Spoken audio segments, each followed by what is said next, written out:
Welcome to Recovering Out Loud podcast. The opinions expressed here are those of the individuals and not of any organization.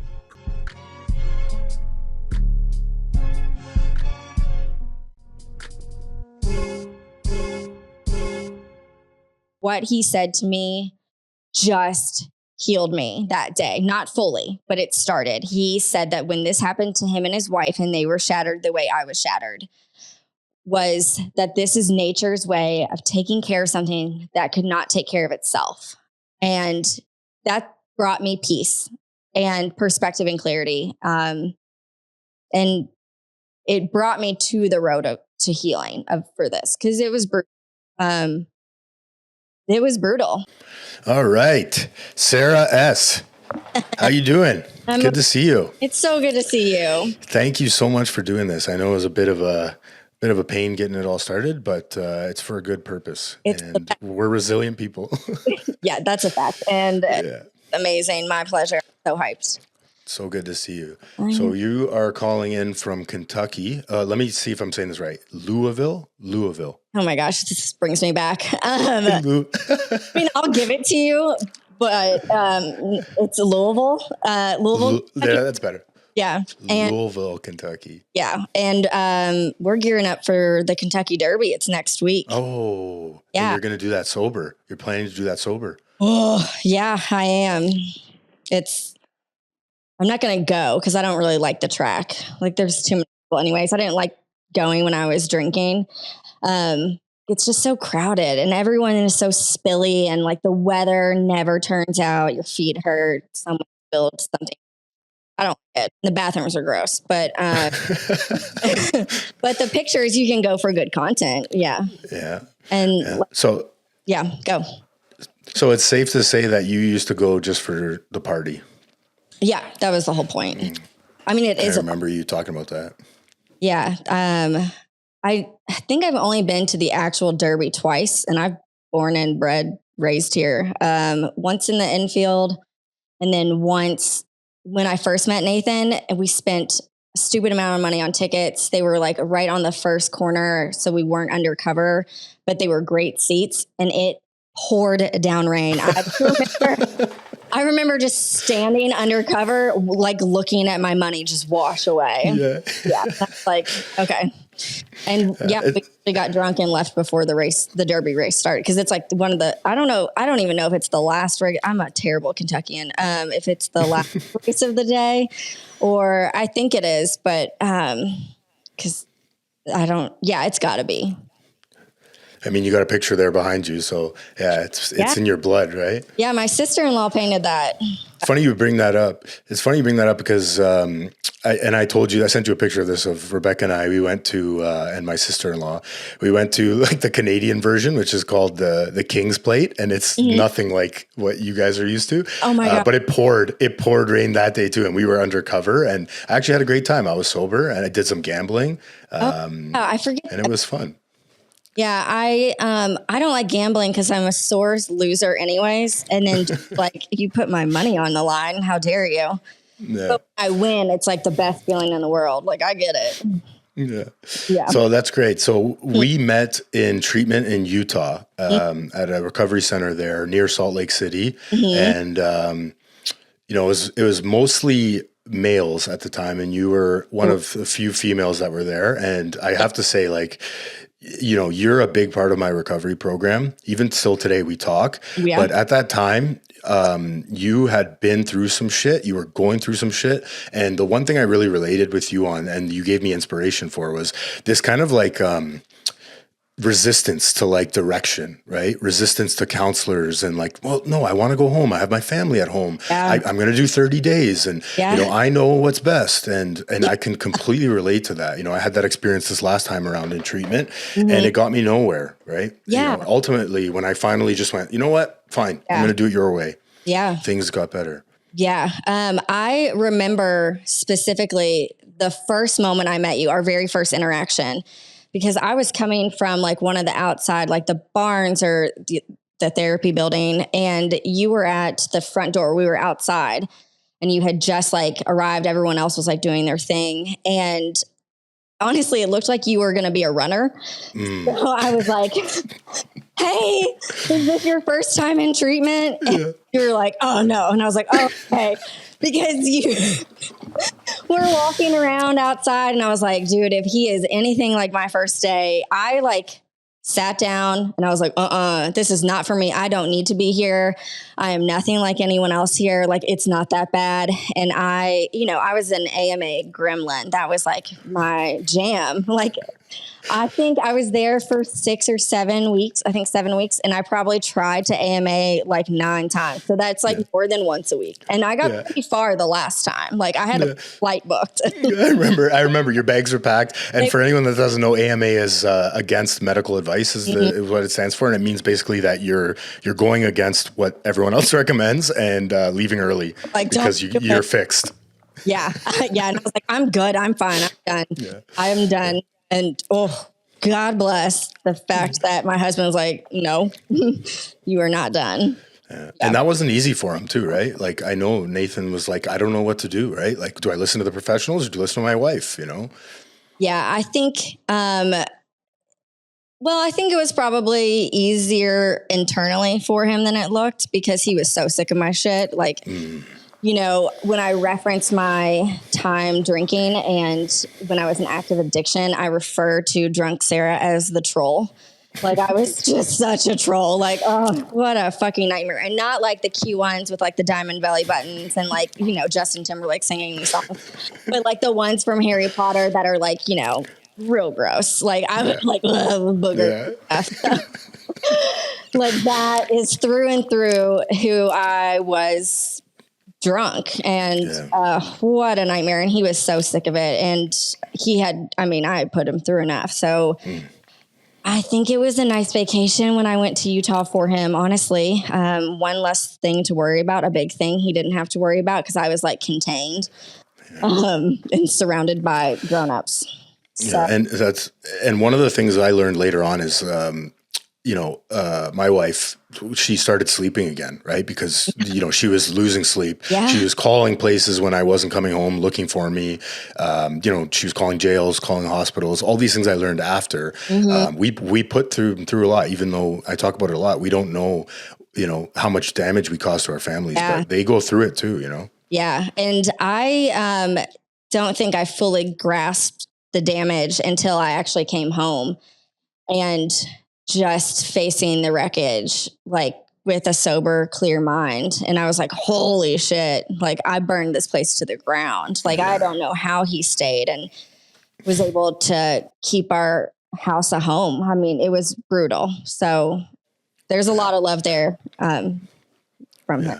Yeah, I get emotional just thinking about that. I have a buddy that from my last treatment center, messaged our group today. We have a group from our last treatment center here in Canada, who relapsed, and he was on his way to detox this morning. And I'm just like, dude, and he was talking about his girlfriend being there with him. And I started tearing up thinking about it because they're just ride or die people, right? Like if you want to know if they love you or not, like, trust me, they do. They're thinking about you. They love you even when you're away. Because she showed up and she just keeps showing up. Right. And I had this moment where I was like, man, I'm so grateful for my wife and my family for sticking with me because it's hard. Yeah. I will never be able to fully express the gratitude.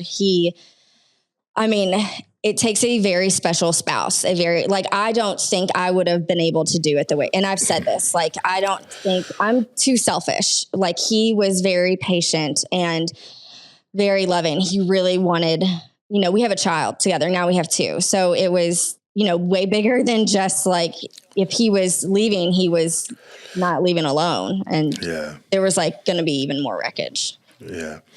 So let's get into it. And why don't you tell us, what it was like during your addiction, what you were like during your addiction? The troll was, she was cute. She still looked pretty for the most part, but she was hell on wheels. And I think the craziest part was how delusional I became. Like I thought, no one could see the cracks and like, how it builds and stuff. And like, it's like, for me, it was like kind of a slow, like, okay, happy hours are starting earlier, like during COVID and stuff. And then all of a sudden it's like, there are no breaks. And it just, wasn't a physical dependence, but it was an emotional dependence. I had to have it to function, to do anything. And I don't think people understood how bad it was. Okay, well, in the height of it, I was still functioning. I still had a job. I was still, cleaning the house, laundry being done, backpack, lunches packed, shit like that. Bills are paid. I have a major case of like the not yets. Like I never had a DUI. I didn't lose my family. I didn't do all of these major, like basically legal consequences. But what I didn't have was a healthy life. Like I didn't have trust in any of my relationships or honesty. I was irresponsible. I was unreliable, inconsistent. I would say like, oh, I'll be there. Like even parenting, I'll be like, we'll do this and that. And like the day rolled around and I'm like, no, mommy can't do it. And that, looking back, is very brutal, but also thank God it's not that way anymore. But yeah, facing that stuff. And so that's how it was in the height of my addiction. It was pretty bad for 2 full years. And then right before, like when I hit my bottom, which actually the anniversary of my bottom was just a few days ago. And I was at a meeting, my first meeting in a long time, because I had a baby and stuff. It was my first meeting since giving birth. And I was like, holy crap, I'm here. It was Easter Sunday and they were talking about, the transformation and the growth. And I'm like, oh my God, a year ago today, I was pregnant, very early pregnant. And I got caught drinking by my husband. And it was terrible. And he found the wine that I hid and was like, what's your therapist's phone number? And I knew in that moment that if I didn't come clean with my therapist, he was going to. So it was like game over. So the next day was a Sunday.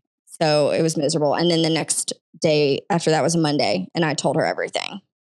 And I was like, oh, I'm ready for recovery. I was like, I'll take this seriously. Cause we had talked about it. I was there because I had been struggling. I had a therapist before refer me to her because she had me take the MMPI and we never sat down again. She didn't read me the results. She sent me straight to my current therapist. Like there was just like, girl, shit. And I still don't know the results of that test. Like, oh shit, you are fucked up. And I was like, okay, all right. And I'll try this new person. Like, if you think she's young and cool, maybe we'll relate. But like, she's an addiction specialist. I should have known that. But I was so fucking delirious. It was a trap. Yeah. Walked right into it. So after I hit my bottom and I knew that was it. There was no more hiding it. One, I got caught and he found my one and only hiding spot. So, and if I wasn't going to come clean, he was going to do it for me. There was no way around it. And he wasn't just going to tell my therapist, like my family was going to be brought into this too. So it was over. And I was so miserable. I kind of think that I got sloppy, like unconsciously, subconsciously, like I knew it was over because when I found out I was pregnant, like not long before this happened, but I was trying to negotiate with myself and rationalize and justify, like, some women don't even know they're pregnant yet. It's so early. Like I'll quit drinking at, when it actually hits like 5 or 6 weeks. And then 5 weeks came and left. And I was like, okay, the next week. And that's when this moment happened. And so it came out, my therapist, I just, word vomited it all to her. And I was like, I'm ready for real, like, okay, I'll actually try this time. And she was like, whew, you are so far past the point of doing this at home. Like it's treatment. That is the option here. And within 2 weeks, or maybe even less than that I was in Utah at treatment. So I went out there when I was pregnant. And I'm not the first pregnant woman to go to treatment. I'm surely not the last, but that was just something that was a part of me when I was there. And then, when I was out there, you were there when this happened. I went to the hospital and there was no longer a heartbeat when I was 10 weeks pregnant. So I went through that loss. I think right after you got there, I had known you for very long. And I experienced, a miscarriage in rehab, and I had to go through the DNC surgery, like all of that, 1,600 miles away from home. God, that shit breaks you. Yeah. Yeah. I remember hearing about that, and I just like all my problems and all my, perceived issues in my life, and they kind of just like all went away at that moment, because I was like, oh my God, like I got some perspective in that moment. And I was like, she's going through one of the hardest things in any woman or family or anybody could ever go through. I've had it happen in my life. My aunt has been through it. So several of my friends have been through it, but to do it so far from home, I mean, you probably never felt more alone in your life at that moment, right? How did you get through that? Oh my God. I think the only reason I got through it because it happened to me while I was there, while I was in such a safe space. And God bless the staff there. I mean, you and I both know they're just incredible people, but no one pushed me immediately. They just sat back while, like, I remember being able to just say fuck it to our schedules. And there were about like 3 days where I just did what I wanted. I didn't have to, go to the gym or do group, and I slept and I just cried. And then on my own, like with my own will, I slowly made it back to the groups. And my therapist came in, like, I think the very next day though, because I was at the hospital like midnight. And I was with, a tech who works there. And thank God I was with this specific one. She was incredible. And she got me through those first few hours. Absolutely. And I'm still in contact with her. And, when I got home and stuff, made sure she knew about like the good news when I got pregnant, when I got home. But when my therapist came in and I was sleeping, he was like, "Oh, sorry. I didn't mean to wake you, but do you want to meet today?" And I was like, "Fuck yes." And I grabbed my notebook and we just sat in silence for a while and we both just cried. But this is a God shot for me. Like he was not supposed to be my therapist. I was lined up to have a different therapist who happened to meet me my first few hours. And then she was gone for the next like 9 days out of town. And I was like, well, what the fuck, man? And so I got assigned to the therapist. So I got assigned and that was the way it was meant to be, because him and his wife had gone through this. So because I found out and then I had to wait over a week to have the procedure. So I remember being in group and saying like, I'm walking around with my dead baby in my body. And one day we had to like draw something and I drew like the ultrasound that I had seen. I haven't talked about this in a while. I'm glad we're doing this today. I appreciate it. I know there's someone out there that needs to hear this. Yeah. And, more recently in my treatment center that I was in, there was a guy in there that had some horrible, horrible trauma in his childhood, just horrible abuse. And every day he was angry. And so like, he just, how am I supposed to forgive my mom for doing this to me? Every day. And, all we did was we were just there. We just showed up and I didn't have an answer, but I'll never forget this. I said something to him that he said helped him a little bit was, and it's one of the passages in recovery literature is, nothing happens in God's world by mistake. Yeah. Right. Yes. And I said, you know what? Like, I said to this individual, just hear me out. What if one day this happened to you because you're supposed to, or you are now able to help someone else go through it, and not only help them go through it, but show them that you can stay sober through anything in life, and you can get through it because he got through it. Yeah. And it just kind of shifted his perspective a little bit. Yeah. And, I didn't come up with that idea. That's not me, right? But that's something that I heard in recovery one time, that, maybe there's a reason for this to happen. It might be hard to grasp. It might be hard to understand, but maybe you have a unique opportunity to heal somebody else, right? And in that moment, it sounds like, the counselor you had, who also helped me a lot, was able to do that, right? And he didn't fix you, right? He didn't fix you right away, but you said it. He was able to just shift your perspective and start you on the path of healing. Yeah. That's beautiful. Yeah. And it was amazing. And again, like, it wasn't a mistake that I landed with him. And through my work with him, I came to just profound peace, because that pregnancy, the baby that I lost, got me sober, saved my life, saved my family, kept it together.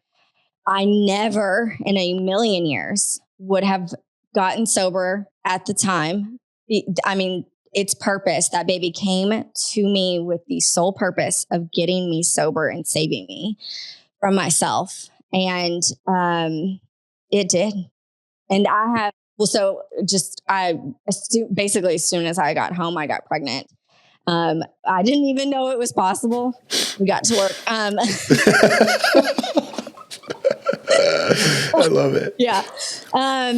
I had even tracked it, and to make sure, because, after a DNC, you're supposed to wait 3 months before you give it an effort. And I didn't think I was even emotionally ready for it. I was fresh in recovery. Like, oh my God, pregnancy is hard.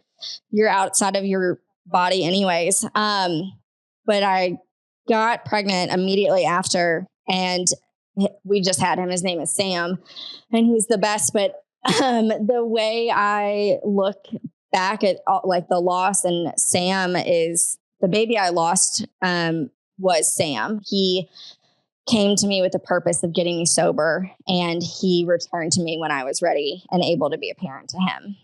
That is so beautiful. And I love that you're able to reframe it in a healthy light, because it takes a lot of work to get there. I know that. And, but that's the only way to find this inner peace, because you need that, right? Or else you'll drink again. I'm sure of it. I've relapsed over, the loudness of my mind many times. Right. Yeah. So that's beautiful. I love that, you're able to take that perspective. Why don't you talk a little bit about what is it like now for you? What are you like now in recovery? I'm perfect. No notes. Just, kidding. I go to a lot of therapy. Right now, a lot of therapy. Sober Sarah is she's the best.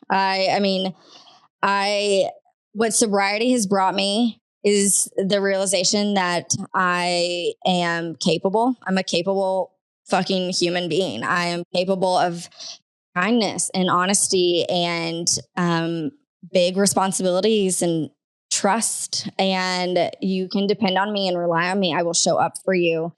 I am every day I'm still becoming the person I want to become. And I'm, right outside of my year sober.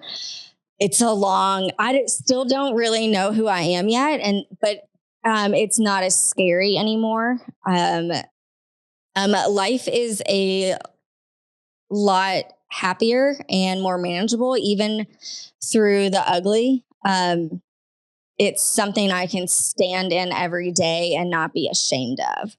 And even on those hard, shitty days, even when I'm honest, like, look, I fucked up. I lied about this. I lied because of this reason, because lying, like not being honest was a huge part of the troll. And like, oh God, the sky is green. It's not blue. Like, nothing. Jesus Christ. So, old habits die hard. Even if I lied by accident, it's like a fucking reflex. So, I'm like, oh shit. But that was like part of my recovery program that I like personally have for myself. Like, you know, my personal recovery plan is if I lie and don't even mean to, I have 24 hours of from when I figured out that I lied to make an amends and like come clean to that person and be like, hey, shit, man, I am so sorry. I said this and that's actually not what happened. Like, I don't know what happened. I don't know if that was an intentional lie or not. Sometimes it's both, you know. I've been, God, yeah. I can relate to that so much. It's like default, like you said, right? It's, you know, I've heard it before. We're constitutionally incapable of being honest with ourselves, you know, for no reason. We lie. The sky's green, you know, it just is. Stop. You can't tell me differently. I'm right. You're wrong. Right. You know? Yeah. How do you, like triggers are a big part of recovery, right? And drinking. And, you know, one thing that treatment did for me is it allowed me to identify those triggers and why I drank. You know, big reason of why I drank is and used drugs for me is I was always trying to control this inner state. Like if I'm not happy, I need to be happy. No, I can't have pain in my life. I need to be happy. And I know how to do that. I'm going to take my medication, which is drugs and alcohol. And it provides this short-term kind of relief of the pain, but it brings the long-term consequences, right? Yeah. So what kind of are your triggers and how do you handle them or cravings or oh my God, whatever? It's so well. I was going to say the exact same thing.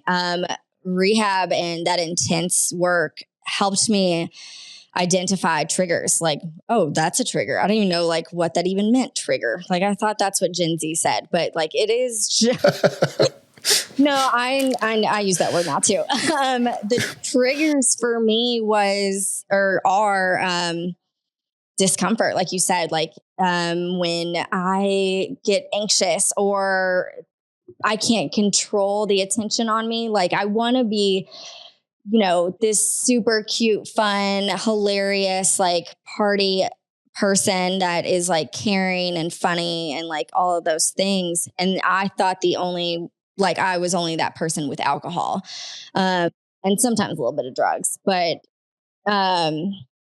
that's not the case at all. I mean, I think for a little while I was because I wasn't a huge drinker like in high school. And it came to me in college. And so the way alcohol was introduced to me was in a party setting around all of these new people that I was meeting for the first time when I got to college. And they all had experience with alcohol. And they looked cool. They looked like they were having fun and carefree. And I was like, that's what I want. And it gave that to me immediately. And I was like, oh shit, I can, you know, meet 1,000 people and like have a ton of friends. And that's what it did for me. So I think I've gotten sidetracked. Oh Christ. Well, it's like you bring up an important point of, you know, what substances do for a lot of alcoholics and addicts is it brings a sense of community and connection. And, you know, we don't even know we're looking for it at the time, right? But it brings this, and that's why spirituality is such a big part of my program today, because I made alcohol and drugs my higher power, right? For a long time. It brought me this like connection with the rest of the world. I fit in. I feel okay. I'm good. Yeah. Yeah. I'm like one of the cool kids. And I believed that through and through, that I was only a cool, acceptable person with a cocktail on hand, like looking like something out of the magazine. And just, it made like my head quieter. The insecurities just melted off of me. And I was the person I wanted to be. I was confident. I was, you know, brave and ballsy, which I don't know why I thought I needed alcohol to. I don't like, I'm a little ballsy already. Like I was in my women's group, which is not like a formal, you know, we're just a group of girls who've been through, you know, IOP and treatment and stuff. And someone had this great experience of being able to stand up for herself. And I was like, fuck yes. Like show the world your balls. Like, like we're in the big ball era bitches. And they were, Jesus Christ, Sarah. And I was like, can you imagine like the troll? Like that's me sober. And like, oh God, just add a bunch of like a box of wine to it. Like she's out of control. But I love it. great. It was I love it. yeah. Yeah. It's like this fine line between acceptance of other people's actions and being a doormat, right? Like we didn't get sober to be doormats. At least I didn't. I know you didn't either. I'm not a doormat today, but at the same time, like what other people think of me is none of my business. You know what I mean? That's one of my favorite quotes. It is my favorite quote. I repeat that to people all the time. And that's like, they should tell you that in school, like in middle school, because holy shit, that right there just freed me from myself, from my brain, and like the worries, the insecurities that literally just trapped me in misery and trapped me in the cycle of having, like, feeling like I had to have alcohol to not be some insecure person. Mm. You know? Yeah. Yeah, it's amazing. What's it like, being a mother in recovery in addiction? I can only imagine. You alluded to that a little bit, right? Mm-hmm. You weren't able to show up. You weren't able, let's do this. Mommy's going to take you and do this. And then, no, mommy's too sick or whatever. That that breaks my heart, but I totally understand it, right? Just, we're not able to show up in our lives when we're in active addiction because we're focused on either recovering from alcoholism or the drunk. And when I mean recovering, it's like sleeping on the couch, not doing healthy things. Yeah. Like recovering over or like a bender. Yeah, exactly. Yeah. Or apologizing to the mistakes you made and the people you screwed over or wondering what you did last night. Mm-hmm. Yeah. Being a parent in recovery is hard. It's really hard. It was really hard in rehab. When I got there, I was not the only parent, and that was amazing. There was someone else who was there. Their parenting situation was different than mine. They weren't under the same roof as their child. And their child was much younger. Not that takes away how fucking hard it is to make the decision and leave. And I think part of being an AMA gremlin in rehab was I was like, I can't do this. I can't be away from my daughter anymore. Like I gotta go. I need her. She needs me. And my husband was like, why are you coming home? You weren't present while you were here. And he was right. He was right. And then that same day, that trauma therapist, Ashley, who she was just with it. I relate to her. She was like, when you think that you need to go home and that you can't do this and you can't be away from your family anymore, that is not you. That is your disease. Cunning, baffling, powerful. It is your disease telling you you can't do this. You must leave because it doesn't want you well. It wants you sick. And if you leave now, you give it what it wants and you are just fucked. You won't make it to the airport. And she didn't say those words, but like I knew that for me. And so that was my big aha moment in treatment. Like, holy shit. That's the disease. If I let it go, I'll never be able to parent again. Being a drunk parent in recovery is hard. Even on the hardest days, it's easier than being a drinking parent and hiding it because, I'd be like, oh, why don't you go see if you can find like 2 blue pens. And while she was off on this scavenger hunt, which was so fun, I would run and try and, like drink a glass of wine really fast. So I wasn't doing it in front of her. And she was young when it was like pretty bad, but she remembers, and that is brutal, but it is real. And this is raw. Like, she went to church for Sunday school with my mom after I came home, and, Jesus made wine or whatever. And they had this craft, and I was like, oh, and like on the craft from Sunday school is like wine, like a huge wine glass that she colored. And she was like, oh, mommy, you used to drink wine. And I was like, mommy did used to drink wine, but she didn't do that anymore because it made her sick. And that was that. And I mean, I didn't know what else to say, but she remembers. And I'm just glad that like I caught it when I did. So the trauma I've been, impacted her with isn't going to be as bad, hopefully. Yeah, no, it's true. I mean, I was reading when I was in, again, this last treatment that I was in, 4 months ago or so. One of the counselors always referenced this study that was done where, a bunch of parents and children were taken through they measured basically what, the effects of addiction and alcoholism on the kids. And then they measured the effects of recovery and the parents watching the kids watching the parents struggle with it and then get through it.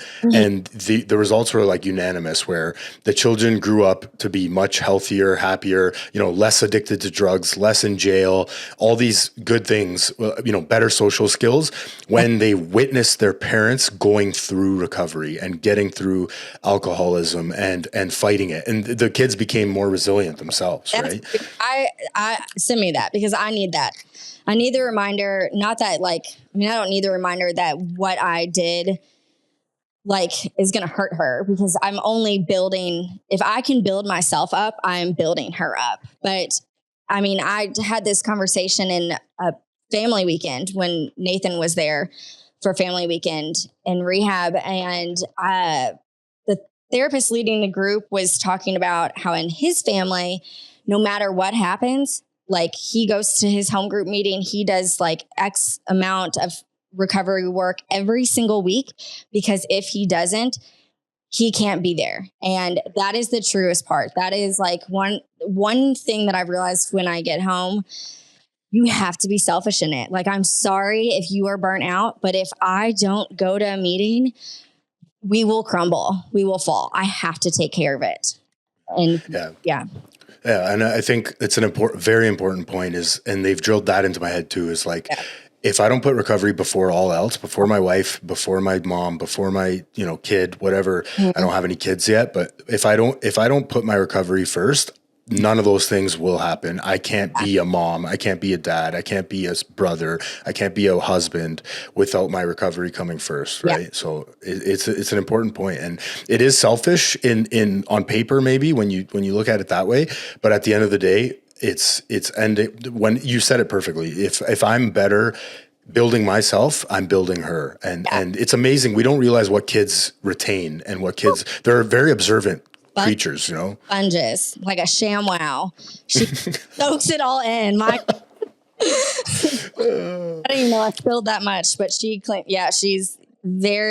absorbs it all. She picks it all up. And so I always know I'm watching or being watched. And damn, I gotta watch my mouth around her too, because yeah. What's if you could go back to and maybe talk to your younger self, struggling with alcoholism today, what do you think you would say to that Sarah? Gosh, I was reading over that, and I don't think I have profound words or anything. Because my intense struggle, it was 2 years, but it wasn't as long, and I wasn't as young. It wasn't formative years. I was in my 30s. What would I say to her? To just wave the white flag as soon as I saw the red flag. Because it is game over. And as soon as you say game over, it becomes game on. And let's just go. It pains me to know how much time I wasted not getting help, but I also understand that's part of my journey. No regrets. It's just painful. You can't regret it. I don't close the door on my past. I reflect on it and I grow from it, and I appreciate it in a lot of ways. Yeah, I love that. I've never heard that before. That's amazing. Wave the white flag before, when you see the red flag, because there was a lot of red flags, and sometimes it takes a husband or, or a family member to say, hey, look at all this damage over there that you just caused, look at your daughter. I know that, for Rebecca, my wife did this for me too, is she took videos of me when I was at my lowest. Oh, yeah. And those are painful, right? But I need to see those. Yeah. I need to remember when. Yeah. There's a video, and it is the worst thing. I think I have seen part of it once because I couldn't finish it. It was a few years ago. I was passed out from 4th of July or Labor Day weekend at the pool that we're a member of. And I had gotten wasted because everyone was getting wasted, but I had probably matched drinks with everybody there. However, I had been drinking before I got there because I was an alcoholic. So, or I am an alcoholic. So I passed out hard. Like literally, you could have hit me with a dump truck and I would have slept through it. And my daughter tried to wake me up and was like, Mommy, what's wrong with Mommy? Why won't Mommy wake up? And he took a video of that and sent it to me. So when I came out of being passed out, I had that on my phone, and it is just terrible. And that was the darkest moment that I have video proof of. I hate even talking about it. I never talk about it, but God, it is what it is. And it's part of my story. Yeah.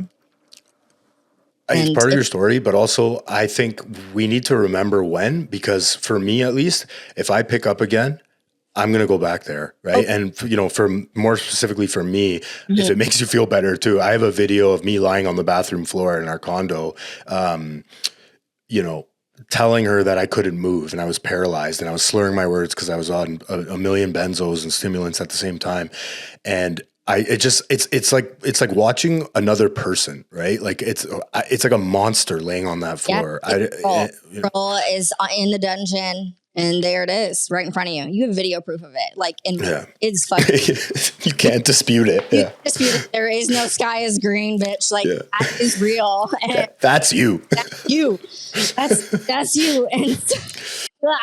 And I don't keep that video because I erased it immediately. But I will say, when I found out I was pregnant and was converting I call it my vanity room because it was an extra bedroom that I made my closet and like my get ready room. Man, I miss it, but it is the nursery.